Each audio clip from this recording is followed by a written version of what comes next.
बिस्मिल्लाहिर्रहमानिर्रहीम। मैं हूं आपका मेज़बान उस्मान आफाक और हमारा दीनी मसाइल के सवाल व जवाब का सेशन चल रहा है। एक सवाल हमारे सामने ये है कि क्या नमाज जनाजा के लिए, क्योंकि नमाज जनाजा असल में दुआए जनाजा है, उसमें ना रुकू है ना सुजूद हैं, क्या नमाज जनाजा के लिए जो वज़ू किया था उसी वज़ू से क्या हम फ़र्ज़ नमाज भी अदा कर सकते हैं? तो ये भी मसला आप समझ लीजिए कि बिल्कुल कर सकते हैं।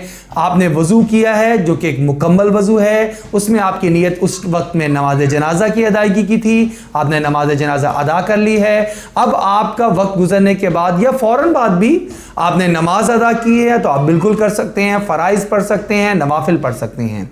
लेकिन एक बात यहाँ पर वो ये है, नमाज जनाजा के लिए अगर आपने तयम्मुम किया है, इसलिए कि ये भी एक मसला है कि नमाज जनाजा क्या चूँकि बदल नहीं होता और उसकी क़ज़ा भी नहीं होती, लिहाजा नमाज जनाजा में शिरकत के लिए आप पहुँचे हैं और आपके पास इतना वक्त नहीं है कि वज़ू की जगह मौजूद है, पानी भी मौजूद है, लेकिन अगर आप वज़ू में लग जाएंगे तो नमाज जनाजा की 4 तकबीरात हैं वो आपसे निकल जाएंगी।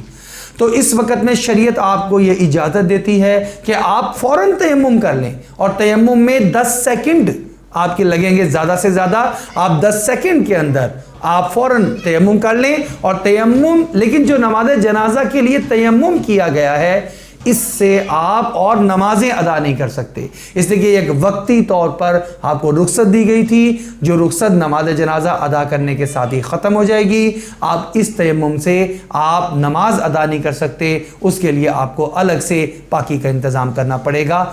अल्लाह जल्ल शानु से दुआ है, अल्लाह रब्बुल इज़्ज़त हमें दीनी मसाइल को पूछने, समझने और उसके मुताबिक ज़िंदगी गुजारने की तौफीक मरहमत फरमा दे।